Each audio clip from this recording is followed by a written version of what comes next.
Yes, ladies and gentlemen, welcome back to Veterans Minimum. I'm your host, Nick Deus, at The Lamb Show. At Veterans Minimum is where you can find the show. My guy, ALL, what up? Yo, what's good? Back in the building. I apologize. I haven't showered since the gym. So, luckily, you guys can't see my pants in the video because they're all stained and all sweaty. Working hard on a Sunday. Yeah, man. I don't take days off from the gym, really. Like today my Sunday is an off day. I kind of just go to the gym. I'll watch like a Netflix comedy special, and I'll walk on the treadmill until it's over. So I get like anywhere from like an hour to hour and 10 minutes. We got last. No, what was the last one you watched?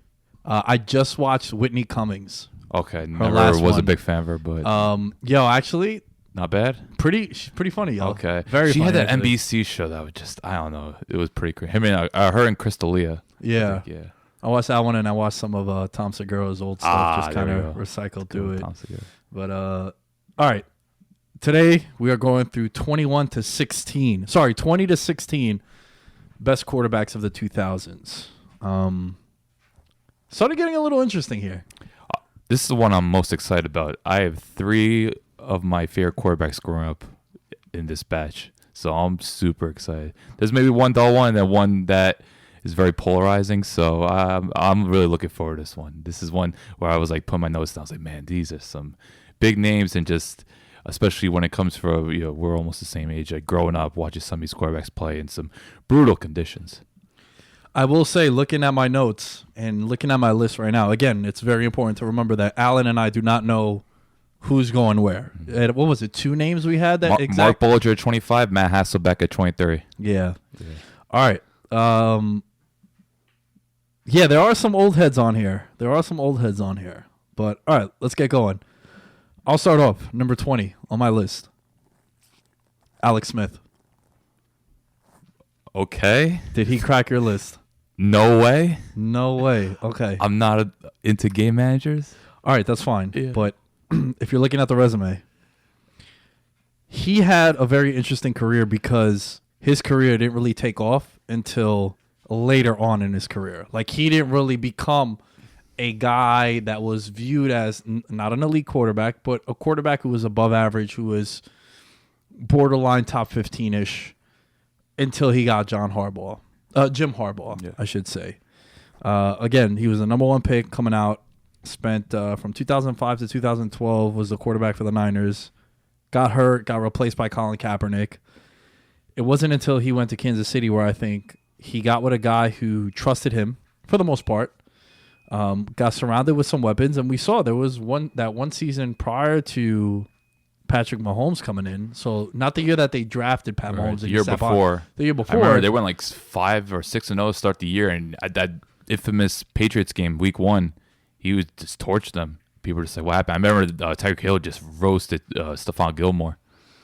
Yeah, in 2017, he had 4,000 yards, 26 touchdowns to 5 interceptions. Always was a guy who didn't really turn the ball over much. Even those years with San Francisco, 5 interceptions, 7, 8, 5. The one season with the Redskins, 5. When I think of Alex Smith, I do think game manager. But he was a guy who rarely missed starts, especially once he got to Kansas City. And he was a guy that got them some bye weeks. I think that's impressive too, getting your team a bye week. I know they shit the bed after the fact, but had one season of 4,000 yards. If you're looking at a guy that could win and a winner from like a win-loss column, the second half of his career is very impressive. All right, because that San Fran team was rebuilding when he came in. If you look from 2000, from 2011 when John Harbaugh got there, he played all 16 games, had the big run against the Saints, right? That was arguably, I think, is the best moment of his career when he hit Vern Davis down the seam for that Yeah. touchdown. That was the Bounty Gate season too. I also think that, what as a Giants fan, the Niners had every chance to win that game, and the Giants were giving them every single chance to win that game. So what happens if they win that game? What happens if Alex Smith in that first year with Harbaugh goes to the Super Bowl, right? He's not Kyle beating Williams. Belichick, man. No, that's fair. That's fair to assume. I can't imagine that. That's fair to assume that. Yeah. But from 2011 to 2017, his last year with the Chiefs, only 4 other quarterbacks won more games than him. And that's, that's from 11 to 17. That's a good 7 seasons. I think he was very fortunate. He was in some very good surroundings. You're talking about San Francisco, Kansas City. These are franchises that build up their rosters. Great coaching with Andy Reid and Harbaugh. I thought Alex Smith was pretty fortunate to be where he was in. Great, smart player, underrated athlete, should be mentioned. Guy knew how to escape pressure. He just never did anything that really wowed me. That's why I never really considered Alex Smith to me. He's just a good person that keep things balanced. But you look at the playoffs, losses that Pittsburgh game. I thought they kind of let that game out of their hands. They should have beat a pretty vulnerable Pittsburgh team. The infamous Colts one.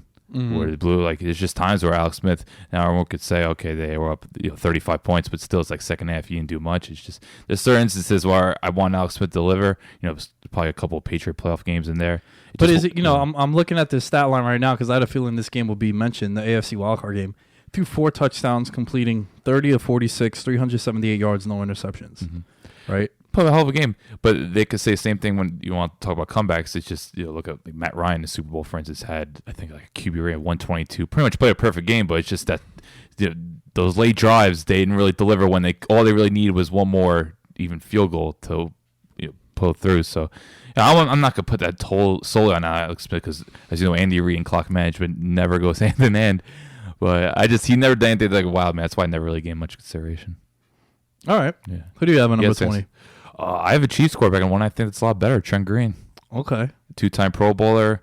I thought from about 2003, 2006, had pretty solid numbers. And I just like the fact also with Trent Green, you want to talk about getting a team. He was actually unfortunate that they would play some of those really good Colts teams. This is after Peyton would flop in the playoffs. Like Peyton, he twice got eliminated by the Indianapolis teams with Peyton. But I just think Trent Green from about, I would say, 2002 to 2005 had like a real steady balance of being one of the better quarterbacks. League, made 2 Pro Bowls, and there was a couple of years where him, Dick Vermeil. Then you had it's crazy. They went from like Priest Holmes to Larry Johnson. Like those Kansas City teams were pretty cool, even though they never had the greatest receivers. Eddie Kenneth, John Warren obviously got Gonzo. Yeah, they tried to make Dante Hall a wide receiver too, and that never worked out. So electrified. Oh, dude, he's one of my favorite. I think it's him and Devin Hester. But even so, I think Dante Hester was better as a receiver. Yeah. No, what I'm saying as far as a returner, I feel as if Dante Hall was the more exciting returner. As more far electrifying, as he would catch a punt at like the 18, run it all the way back to the 2, then loop all the way. He'd be the ultimate no, yes. Where Devin Hester was a lot like one cut and go. Like if you watch that Super Bowl against the Colts, when he houses that, he's running up the left sideline, plants, cuts it all the way back, and that's it. Where Dante Hall really was a human joystick. He caused so much fear. Like when you watch him, when the ball in his hands, like crazy. Dude, if you think about it, that era of football, that's when the returner really became a thing. I know. You had mid-2000s. Right. You had Dante Hall. You had Josh Cribbs. Wow. You had Devin Hester coming. Yeah. Even the Giants had Dominic Hickson for a while. He was a good returner. Falcons had Allen Rossum. He was solid. Yeah, dude. So it's special teams become so devalued now. Even the Jets had Justin Miller. Was a returner wow, for them. Yeah, I remember him. All pro. Yeah. So you hit that stretch where I think, a guy like Dante Hall, shout out to Dante Hall, man. We're showing him some love here. But think about it, like the Dante Hall, Josh Cribbs, Devin Hesters of the world, the way they impacted games, the way teams were afraid to kick off to them or They're punt to legit them. specialists. Yeah, that also influenced like future generations where now that's a big part. I know the rules have kind of dumbed it down a little bit and you can't hit people as much, but man, they really impacted the game where I feel as if a lot of people don't really discuss that, the impact that they had. Sure. But, dude, I'm looking at some of the numbers for Trent Green. He was not on my list, but he was definitely in the honorable mention. Had 3 straight 4,000-yard seasons. In 2004, 4,591 yards. And this is at a time, Allen, where it wasn't really 4,000 yards was huge achievement. Yeah, it was like 3-4 guys doing that every year. Not now where it's like 13, 14 guys that do it. Exactly. So I thought he put state numbers. It was crazy that Rodney Harrison was the reason why he didn't play really for the Rams. That's what started Kurt Warner's, research, general surge, because they were playing a preseason game and Harrison just took him out in 1999 preseason. That's when, eventually Trent Green had to go to Kansas City. it's crazy that he's been severely injured twice. Then Robert Gathers in 2006 severely cussed. He actually played 80 consecutive games. So before the injuries started piling up with Trent Green, he was pretty durable. So I just always felt he was one of the more reliable quarterbacks. Never was too flashy, but he made enough big time throws. I always enjoyed the rapport with him and Tony Gonzalez, and just I thought Arrowhead at a time was one. Mm-hmm. Arrowhead in general is a intimidating pace to play, but when Kansas City was booming those years with Holmes and Larry Johnson and Willie Roaf was left tackle, love me some Willie Roaf. They did a thing. So not a flashy choice, but I think efficiency wise, I'm giving it to Trent Green at 20. Okay, who you have at 19? Oh, you want to go? No, you could go. Steve McNair. Wow. One of my first of 3 childhood favorite quarterbacks. Love me some Steve McNair. Dude, yeah. One-time MVP, albeit co with Peyton that year. 3-time Pro Bowler, was a one-time second-team All-Pro. Only, it's crazy. Like if you look at his stats, not really remarkable. But let's take into consideration he was kind of in a run-first offense with Eddie George. Not to mention, gotta take into account the Jeff Fisher factor. I don't know what before. All right, people say Jeff Fisher wasn't washed up, but still, it's Jeff Fisher. Like there's limitations to this, but I think Steve McNair was one of the most fearless quarterbacks to play the game. This guy took beatings at time, but he would put his body on the line. He's someone that had really good mobility, even though he was pretty tall. But I just love the fact that that team really got behind him. Like he kind of built the city. You want to talk about a true franchise quarterback? That team lived and died with Steve McNair, and I just always kind of took that into appreciation, especially some of the things they did. Like in 2002, I remember the Steelers playoff game. Threw for 338, 2 TDs in a divisional round win. Like the Tennessee, even though there were times they slipped, when they made the playoffs, they were a legitimate threat. Like obviously they made the Super Bowl before 2000, so I do want to take that account a little bit because we're trying to stick with 2000 afterwards. But he definitely had some good moments. Like I was doing some research. It was crazy that he actually when he was at the Ravens, because let's not forget he was in the Ravens. I was going to bring up the Ravens run. He got him as high as a 2 seed. In 2006. He had comeback wins against ironically Tennessee and then Kansas City. And check this out. It was the first time in a decade or in over a decade where a team won in December at Arrowhead. And he did that with them. And people thought he was kind of broken down because this guy, I think when it comes to just taking too much punishment, this guy's had back injuries, sternum injuries. It's just he took so much of a beam. But always enjoy watching him play. And another cool stat, youngest player at the time to have 20,000 passing yards and 3,000 rushing yards. So he's someone that was a real multi-dimensional threat at a time when teams were running option or say wildcat. This is a guy that had to scramble. He was a traditional drop back passer. So yeah, salute to Steve McNair. Never put up the most remarkable numbers, but someone that normally got the job done. I thought he was one of the more successful QBs from that era. He was a part of a game that I always use as a case study for how numbers could be very misleading, and especially when it comes to quarterbacks' win-loss records. He played in a game where the Colts beat them 15-6 in M&T Bank. Mm-hmm. That was one of Peyton Manning's worst playoff games ever. He had 5 turnovers in that game, and they ended up winning it. And then there's other games. Peyton. Well, yeah, but that goes to show you how that resulted in Peyton Manning's win column, despite playing poorly. But then you look on the flip side, Adam Vinatieri had 5 field goals in that game. You look on the flip side, there's been Peyton Manning games where he has 400 yards, 3 touchdowns, or interceptions, and they lose. Yeah. So it goes to show you how he was a part of a game. I made note of this, even though I didn't have Steve McNair on my list, because I do think that... Wow, I'm genuinely surprised. That's one I'm genuinely surprised about. Yeah, with McNair, I was going to put him on, and then I remembered that his best season was the 99 season when they went to the Super Bowl. Well, 2003 co-MVP, that's still a damn impressive achievement. Yeah. 24 touchdowns to 7 interceptions that year. You're right. He did play with Jeff Fisher, which is something where at the time we didn't really know it was that bad until later on. And also it was the 1 year with the Ravens. Yeah.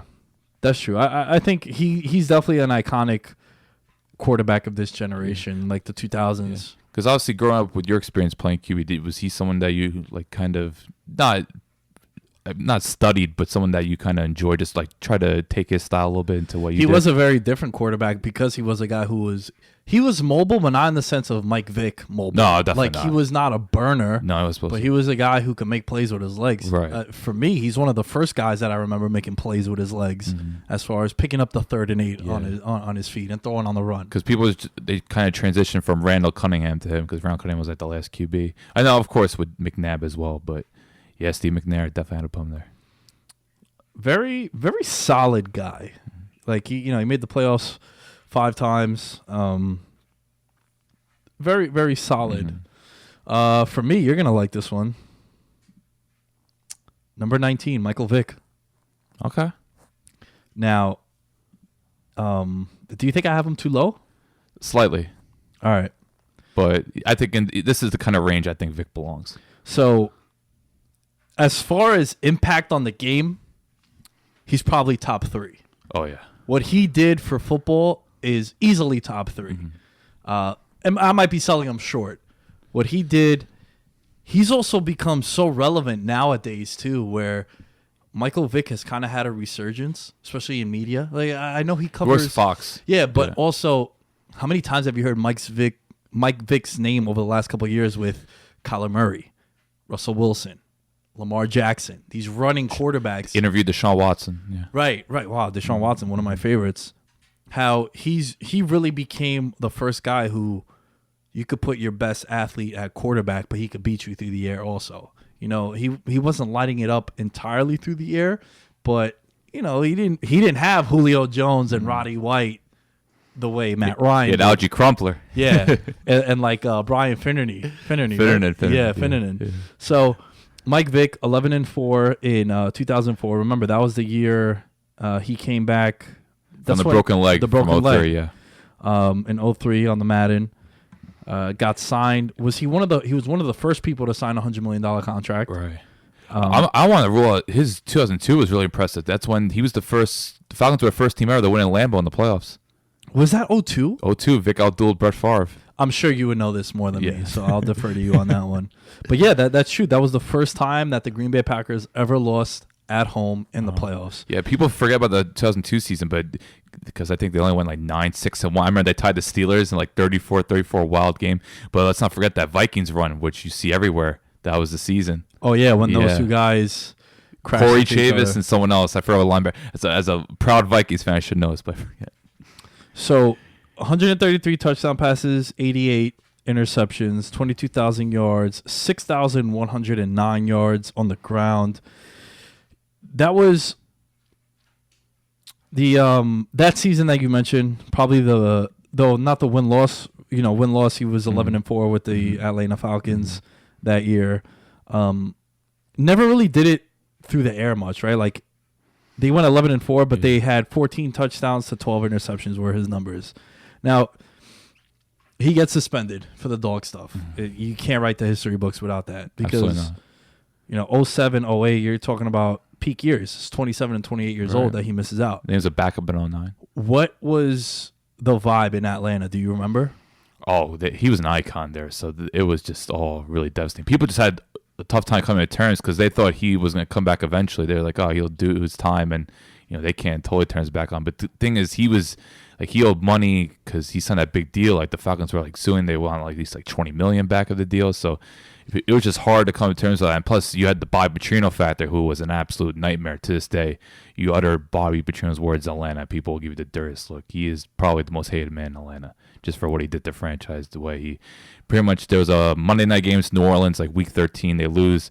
Next day, he just leaves a note on everyone's locker. Doesn't even say goodbye. He just says, I'm quitting. That night, he's in Arkansas doing the pig suey on air. You got guys like D'Angelo Hall, Keith Brooking, like, how can you do this to us? Like, you didn't even talk to us. Like, you just treat us like college kids. So that whole scenario, that was just a nightmare. But then people thought, oh, they're going to take Glenn Dorsey, not Matt Ryan, and Vic will be back. And once they took Matt Ryan, I think people just had come to terms, wow, the era's over. So his second run, I think, is very interesting too. And I think that's where he got to show more of his passing abilities. Yeah, I think 2010 is probably his best year as a quarterback, I would say. I think it was more impressive than anything he did in Atlanta. Yeah, and dude, and just think about taking 2 years off, coming back. 3 years off, really, if you think about it, because he was a backup in 09. He was a backup. Yeah, and also, what about the fact that he replaced an icon in Philadelphia? Right, and someone they invested a lot of time in was Kevin Kolb. So he was just a guy they want to give opportunity to. Cobb got hurt in the first or second game. I believe so. And then that's when Mike Vick came in. I just watched the 30 for 30 on the dog stuff and Michael Vick, The Life of Vick, I think it's called. But 2010 wins comeback player of the year, 8-3 record, got the Eagles into the playoffs, 14 comebacks, 15 game-winning drives, 6 playoff games he played in. He ran to Rodgers. That Rodgers 2011 run. Mm-hmm. Yeah, that Ran was into Rodgers. Ran into Rodgers. Matt Ryan could say the same thing about that. And then Jay Cutler on the treadmill, or not treadmill, the bike in the. Yeah, that's right. Who was the quarterback? The backup of Chicago. I have no idea. Yeah, it's not. It was a legend though. Brom? No, not Jake Brown. But I think it's very impressive that he comes back. He signs with the Eagles. He ends up taking the job, and then he signs another $100 million deal too. Remember, the Eagles broke the bank to keep him. Also, I think Michael Vick has to be on your list. If you're looking at what he meant to the future generations and impact on the game, he's probably top 3, top 5 easily. But on this list too, it would have been fun to see him with some weapons, some real wide receivers. No offense to We anyone. saw it in Philly, though. Deshaun, Jeremy Maclin. Yeah. He had some weapons. Well, that's why you also saw his passing improve. Right. So Michael Vick for me is number 19 on my list. And the last thing I want to mention on Mike Vick, think about the merchandise and just that commercial in 2004, Michael Vick experience. The aura of him too. Yeah. I think it was. His impact was, it's going to live on forever. Which there's not a lot of quarterbacks on this list that you can make that case for. No. As far as their impact on the game and changing the way the position was played, not many guys that you could say that about on this list. Especially just his highlight reel alone. Oh, It's the most absurd highlight reel. Oh, yeah, it's crazy what he was doing to people. Who's your, what do you got? One of my favorites, number 18, Dante Culpepper.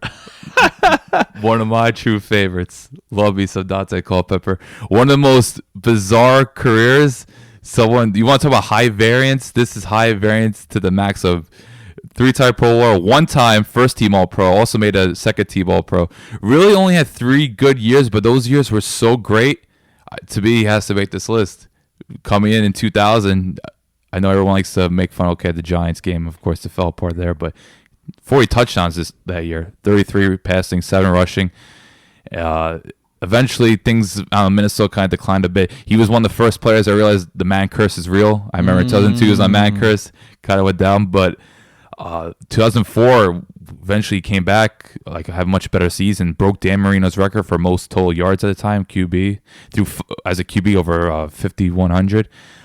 Threw 5 touchdowns in 3 games that year. So you look at 2000 and 2004, those years alone were great. Yeah, you could put those years up with anyone. Yeah. And 2003, he had a great run as well.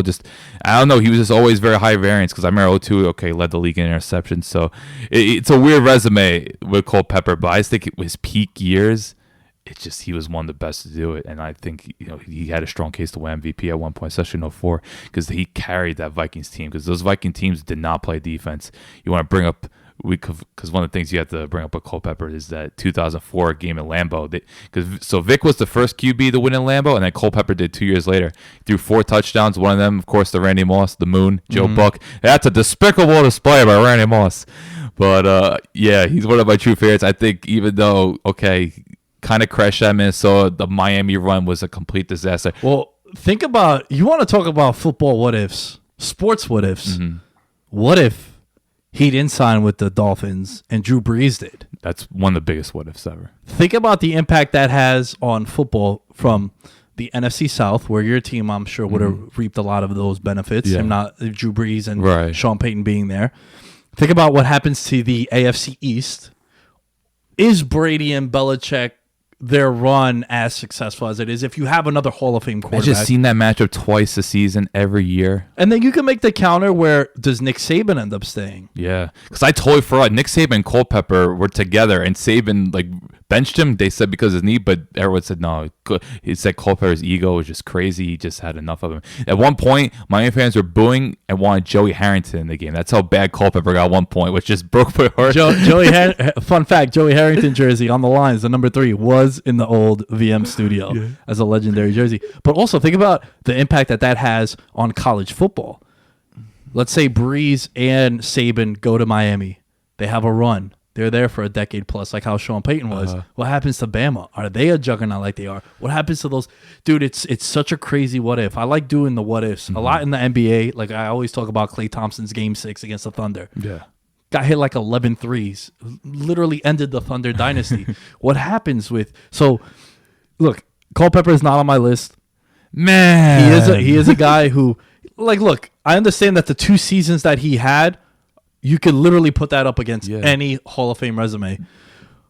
But I am faulting a lot of the him going to Miami and how that altered history. And then, you know, he bounced around in Oakland. He went to Detroit, ended his... Those are forgettable years. Yeah, very forgettable. But let's take on the 2005 tour is ACL, MCL, PCL. I think it was clearly proven that he was just never the same. But 2005, then who could forget the Love Boat? He got into trouble with that.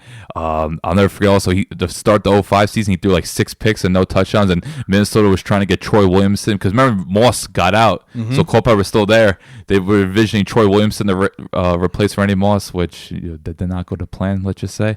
So yeah, there was some issues with Culpepper, and the fact that he actually had an under 500 record with the Vikings. So this is a bit of a controversial pick, but I just think when Culpepper at his best those seasons, I think it's good enough to put on this list. So yeah, I'm gonna roll with him. But I was looking at some of the things, especially Miami. At one point, he wanted to he confronted Steve Young, because Steve Young accused him of his work ethic being poor and missing meetings. It was a Christmas game on Monday Night Football. Literally after a game, Culpepper went up to Steve Young and was like, "Yo, you talking shit about me?" Like, could you imagine that you go up to a Hall of Famer like that? So yeah, his run was not after Minnesota was bad, but I'm gonna roll my man here, Dante Culpepper, the one and only. Number 18 for me. You ready to snap? Joe Flacco. Joe Flacco needs to be on your list. Is he not on your list? Absolutely not. He's not on your list. No. Okay. I think that's a mistake. I do.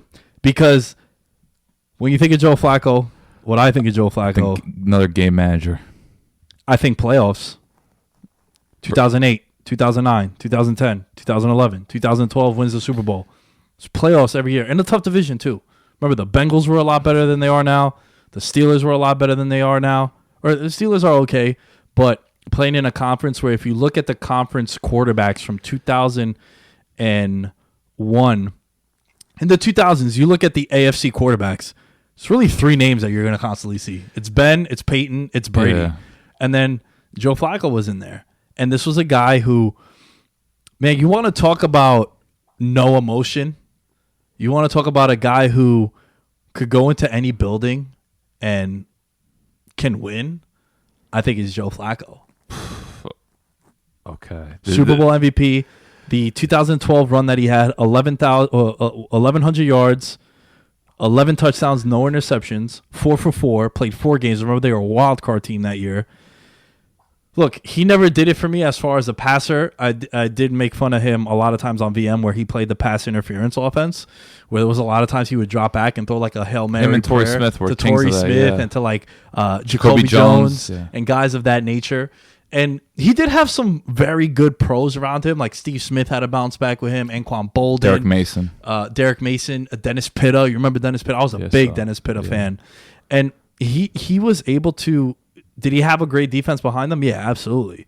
But I just think 11 wins, 9 wins, 12, 10, 8, 10. His tenure in Baltimore, he was a winner, and he made the playoffs a lot. 24 game-winning drives. I think he needs to be on the list. Went into Foxborough. Hell, they should have won that first year when the Giants beat the Pats in the Super Bowl in 2011. Evans, yeah. Not only Lee Evans, Billy Cundiff missed the kick also. Mm-hmm. I think the fact that if you ask any Patriot fan, yo, what's the one team that strikes fear in your heart to this day, they would probably say the Baltimore Ravens in the AFC. Yeah, well, they did the following year. Yeah. Yeah. Dominated them. Right? Terrell Suggs cut the promo. Yeah. basically called Bill Belichick an asshole. Yeah. He's like in the pretty boy QB and shit like that.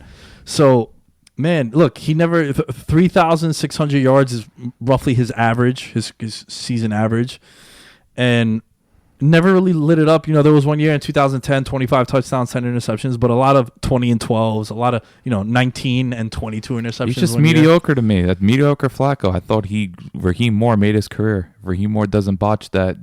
Who knows? I don't think we see much from Flacco. He really benefit. Look, I'll admit, he definitely played great in that Super Bowl, and there's moments Flacco has looked great, but there's a reason why Baltimore fans want him out for years. They just got sick of him. because he just consistently. Well, underwhelmed. he was also a prime example of a guy who you were happy with until you had to pay him $25 million. Right. You were very happy with Joe Flacco when he was on that rookie deal, and you were able to get Anquan Boldens and Derek Masons and some of the guys that you mentioned, and the offensive line being so good and the defensive players. But then after that, you're paying a guy that's a real issue. Some of these quarterbacks on this list, and some quarterbacks have in general.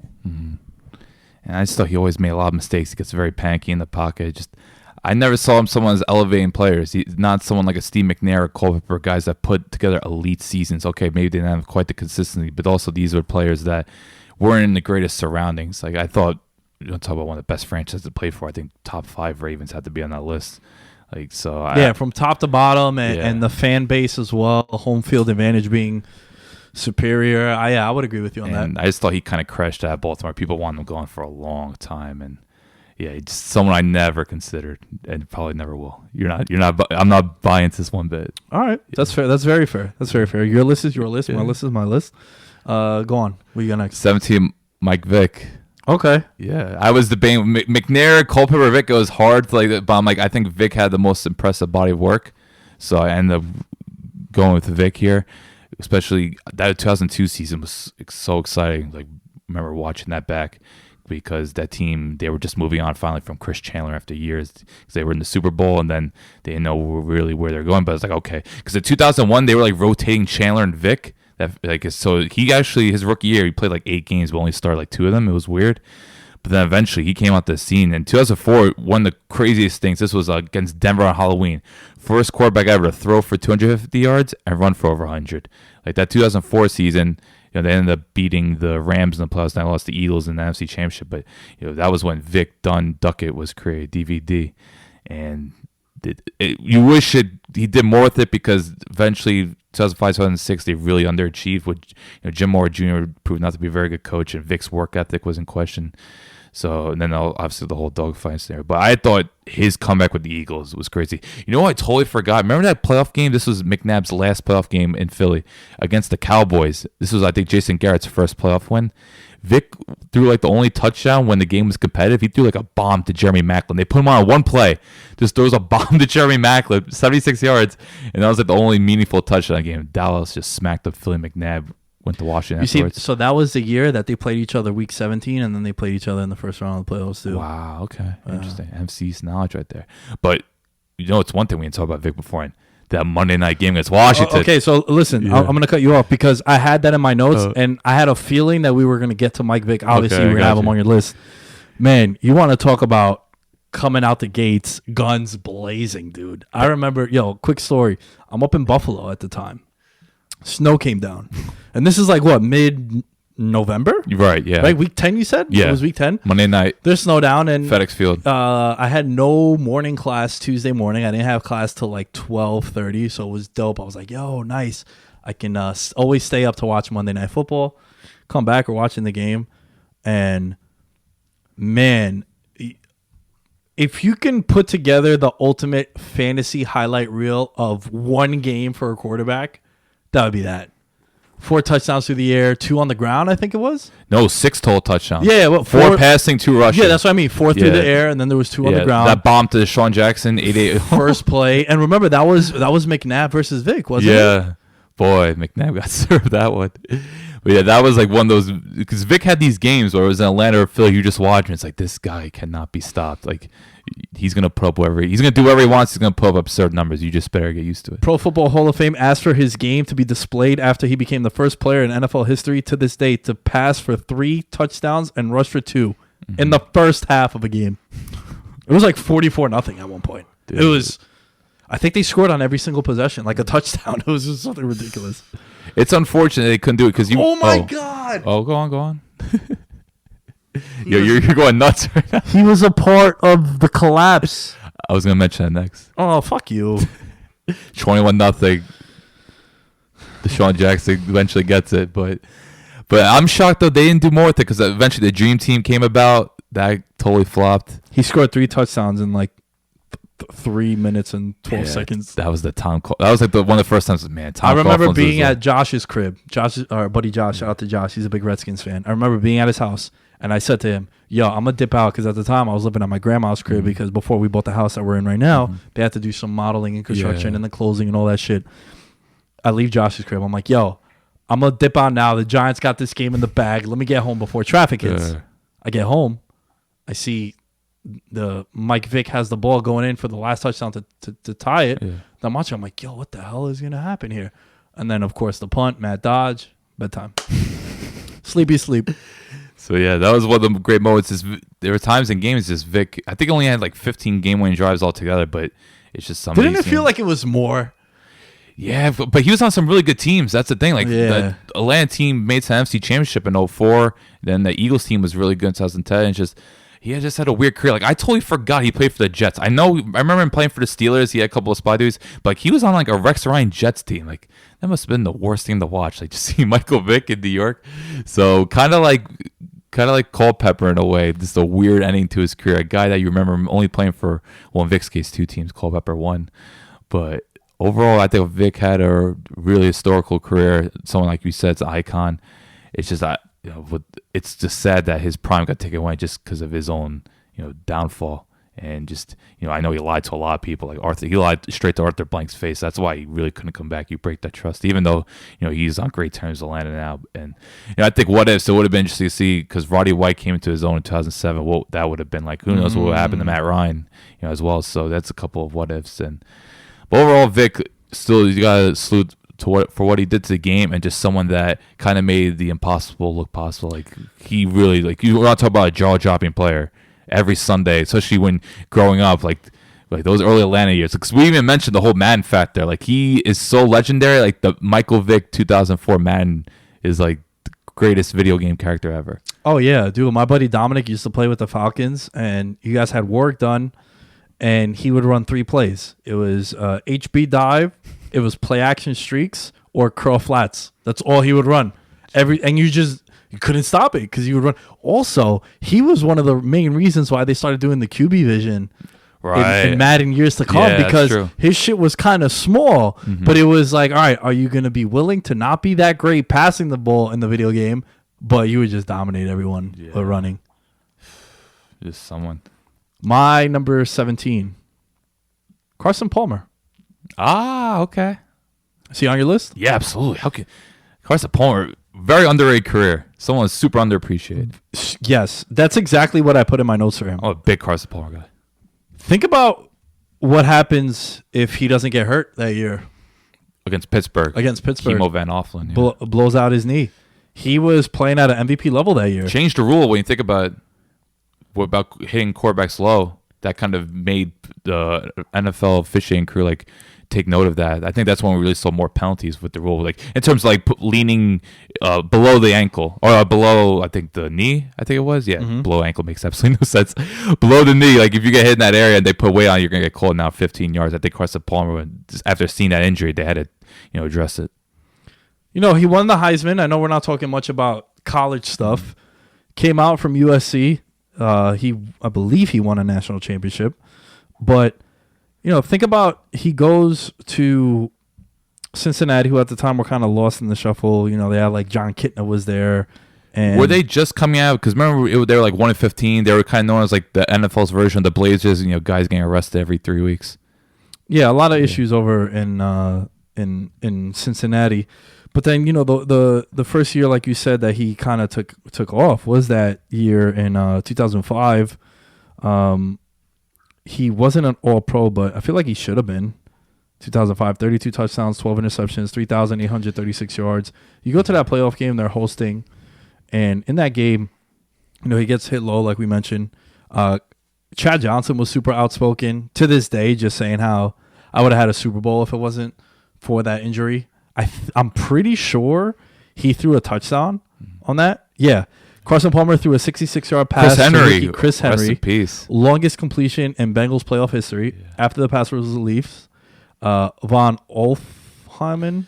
Yeah, remember, the Steelers were one of those defenses that always played 3-4, so I had like these rugged guys like Brett Kiesel, Aaron Smith, Casey Hampton. Like Steelers won the traditional 3-4 teams. And obviously you had guys like Joey Porter as well off the edge. That year, the Steelers went on to win 31-17 and win the Super Bowl. Yeah, they beat the Seahawks. Oh, wow. Look at this. During the offseason that year, the league's rules committee modified the rules regarding low hits on QBs. Yeah. The so-called Carson Palmer rule. Wow, you're right. So impact on the game. He had a big impact on it. And then think about this. The second run that he had, really. Like, he goes to Oakland, kind of lost in the shuffle, just very... Him and Hugh Jackson, because Hugh Jackson came from Cincinnati. Ironically, Hugh Jackson, of all people, helped him get out, because he threatened to retire at one point. He was so over Cincy. It was the black hole, like, for real. Like, people's careers went there, and nothing came of it. And then he goes to Arizona. They traded a first-round pick for him. One of the worst trades in NFL history. Yeah, he goes to Arizona, and it wasn't until 2015 where he really had another... Like, he was an MVP candidate then, too. If Cam Newton didn't do what Cam Newton did that year, he probably would have MVP. It was him, Brady, and Cam just going at it. Like, Carson Palmer, Bruce Arians together was just a match made in heaven. And he made the playoffs in 2015, like we mentioned. He was on his verge in 2014. I know he suffered some season-ending injury at the time. I think maybe it was with his shoulder. Unfortunately, Carson Palmer, he had several season-ending injuries. He's just someone that kind of, it's weird. Like, one thing we're doing with these quarterbacks, we're talking about, like, a good majority of them. We always talk about injuries kind of just derailed their career. That's 'cause that position, couple hits. We talk about guys like Culpepper, McNair. We talked about Matt Hasselbeck on the last episode, like Mark Bolger, Carson Wentz. Yeah, that you put on there. Just a lot of these quarterbacks, they get just their careers for the most part get derailed because of injuries, whether it's their shoulder or just whoever it may be. So Carson Palmer's have you noticed prime example. That all these quarterbacks that we talk about their injuries, it happened in the early 2000s when it was still acceptable for you to just absolutely torpedo a quarterback? Right. Great point. You just lower your helmet. Outside of, and I know I mentioned Carson Wentz, but he I don't want to say he did it to himself, but that was a hit where he kind of closed it, where he ran out the pocket. Right. At that point, it's like all bets are off if you're a quarterback. I know still if you slide, they'll be a little more lenient towards you, but for the most part, I'm talking about these guys would get hit in the pocket, get lit up. Guy like Carson Palmer's not leaving the pocket. Right. Yeah. They're not going. It's Chad Pennington also, who I had on my list. Bolger as well. So, yeah, Carson Palmer, man, I definitely think, do you have anything else on Carson Palmer? I'm going to get to him eventually. Okay. He's on my list. Okay. Yeah. All right, who do you go next? 16. Eli Manning. Okay. I think that's a little crazy. Wow. 16, bro? Yeah. He had a good career. All right, that doesn't make me happy. He's not in my top 5, spoiler, but I think 16 it's kind of hard. He crashed. Like, his career really went down a downturn. All right, go ahead. Hey, this is your list. So with Eli Manning, altogether 4-time Pro Bowler, 2-time Super Bowl champion, 37 game-winning drives. That stat caught me by surprise. Overall, I had him with 7 years where he played at a high level. I thought peak Manning was probably, 2008 to 2012, you would say, around there. You could maybe include 07. But there were just times, especially like that 2013 season, he threw 28 interceptions. Like, there were just some years I watched it. Oh, 27, excuse me. There were just some times I would just watch it. I'm like, what on earth is he doing? But I would say, like, one thing Eli Manning doesn't get enough credit for is just, look, NFC championships. I forgot that Green Bay game, how good he played, because I was like just watching some highlights, seeing the stats. That game was like -3 weather, and he outdueled Favre. Like, he totally outplayed Favre. And then you look at the 2011 game, took 6 sacks against the Niners. And here's another thing: 58 pass attempts, no turnovers in that game. And one thing that Eli Manning in his career, look, he's been tied to his turnovers. Like, there was one point that 2007 Super Bowl year, John Mara even questioned if they could win with him. John Mara's like, is he even good enough? Because he continuously keeps turning over the ball. That was one of his issues. But I think Eli was always very gutsy, as we know, very durable. And some of the big plays, Mario Manningham pass, Tyree pass. Victor Cruz in 2011, the 99-yard touchdown. I know Victor Cruz gets a lot of credit, but that was a really good throw by Eli as well. So there were some definitely big moments there, between... maybe you could say, oh, look, the 2007 season, they struggled, but they still ended up making the playoffs and then going to 2012. So he definitely had a good stretch run there. And I thought even with, 14 or 15, he actually had a decent year. But ironically, when the Giants actually made a playoffs in 2016 is when I saw like a massive decline. Like, I think if his name wasn't Eli Manning, he probably would have gotten benched. That's how bad he was that year. So I kind of dock him for the last few years, and early in his career he struggled as well. Like, his rookie year wasn't impressive, the early start, but during the peak, I would say 2007, 2012, Eli was one of the better quarterbacks there. So I put Eli little higher than other quarterbacks because of his consistency, but I can't put him more higher because there was never a time I thought Eli Manning was elite. I never saw Eli Manning as an MVP caliber quarterback. So I don't agree. Okay. I'll agree with you that from about like even 07 he wasn't that good. Like he had 20 interceptions. Mm-hmm. 3+ seasons that he had over 20 interceptions. That's a lot. Almost was in the 30-30 club in 2010, which Jameis Winston made popular this year. You know, he had 31 touchdown passes, 25 interceptions. I do think the issue with Eli Manning, and I've said this many, many times, it's a case of two different careers that he had. Early on, he had the great offensive line, great defensive line. Didn't have the weapons around him. Now, I understand Plaxico Burress was sensational, the chemistry between them two. You want to talk about a dominating performance. I think that NFC title game, Plaxico Burress on Al Harris, who at the time was like the number one lockdown corner. Al Harris in the NFL. definitely had time, yeah. What Plaxico did to him was utter domination. It's kind of like Randy Moss, because Randy Moss was like the first guy that used to like destroy Al Harris. Then Plaxico, those big, tall, vertical receivers. Yeah, man. And Plax was, I mean, shit. What happens if Plax doesn't shoot himself? Because that year they're 11-1.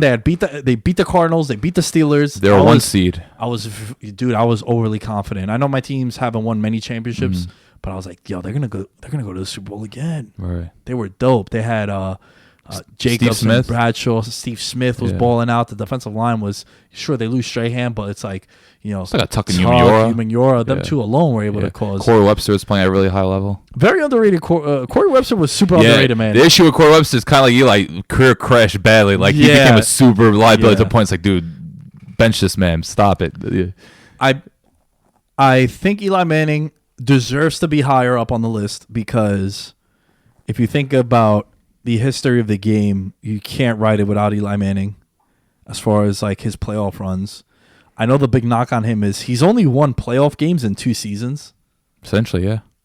In 07 and 11 were the only times that he made the playoffs and they actually won. He's made the playoffs a few times. Well, 09 and 16, but they lost Eagles and the Packers game. Well, yeah, in 08, they lost to the Eagles at home. 08, excuse me. And then in 2016, they lost to the Packers. But 2005, 2006, they made the playoffs back-to-back years. Oh, they did? Wow. Yeah. They made the playoffs 4 straight years with Eli Manning.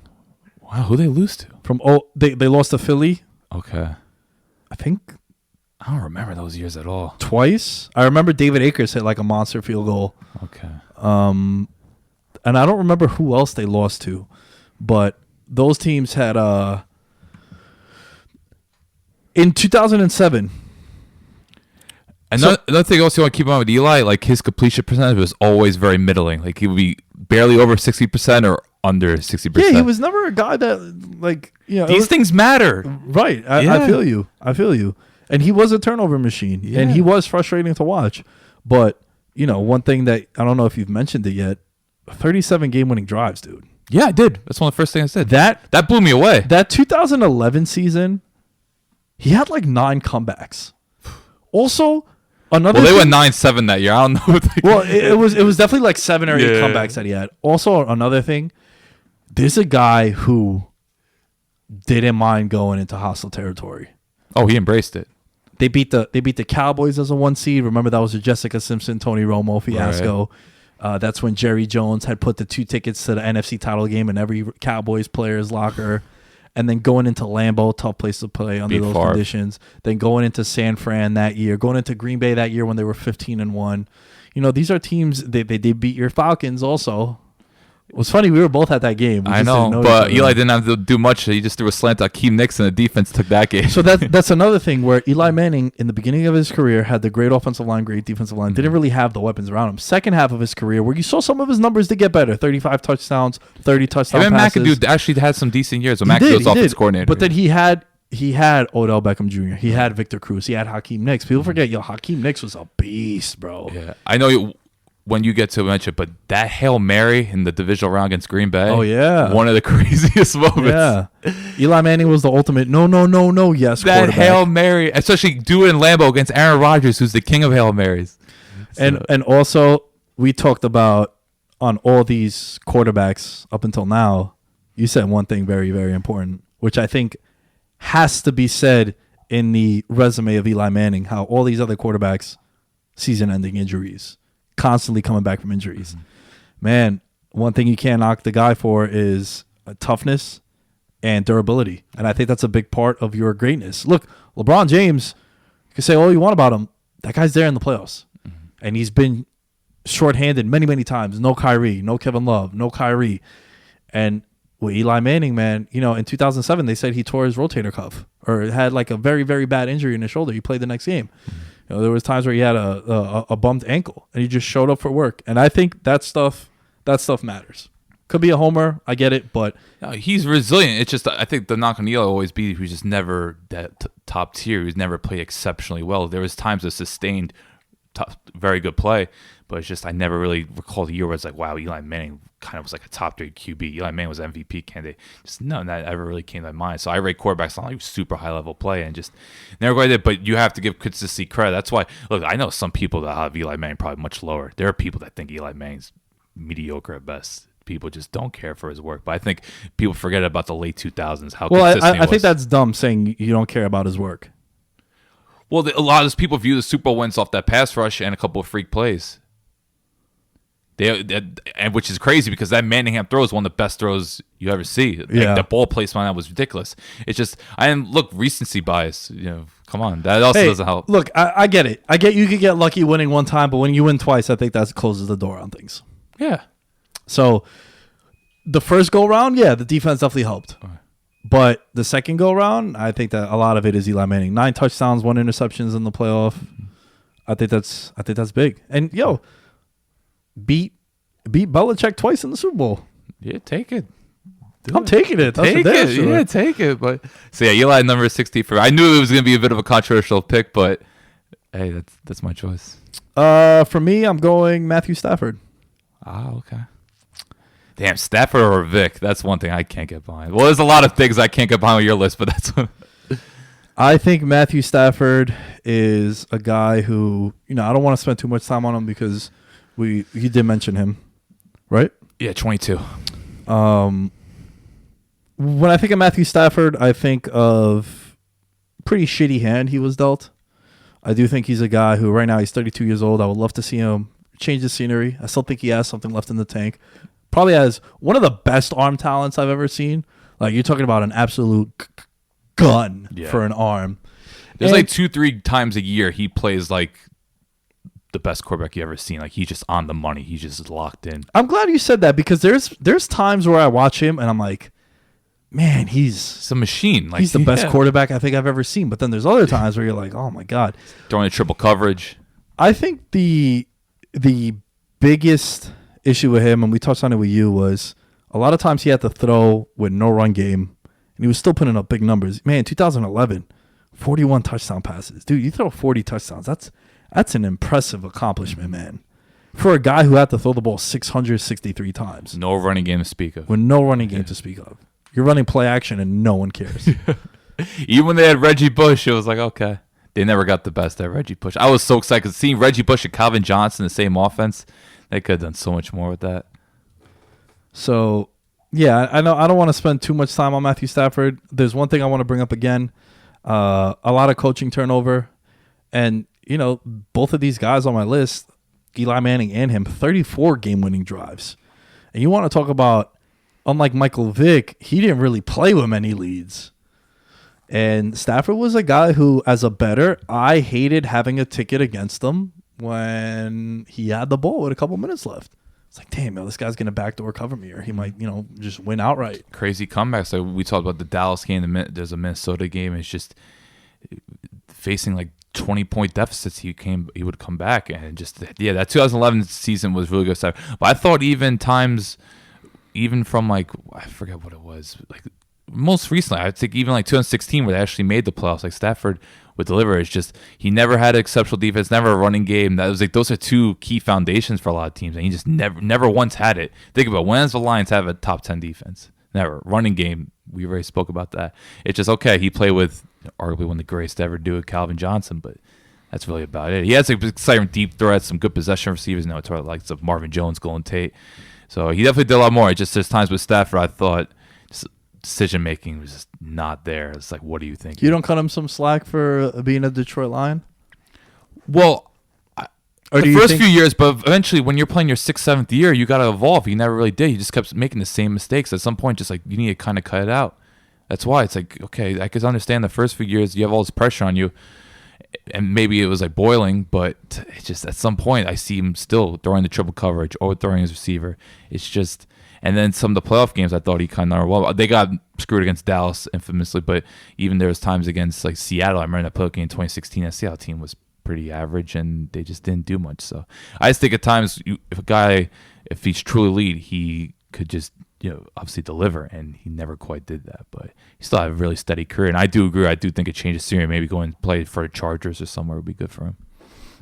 all right, that's our list. Alex Smith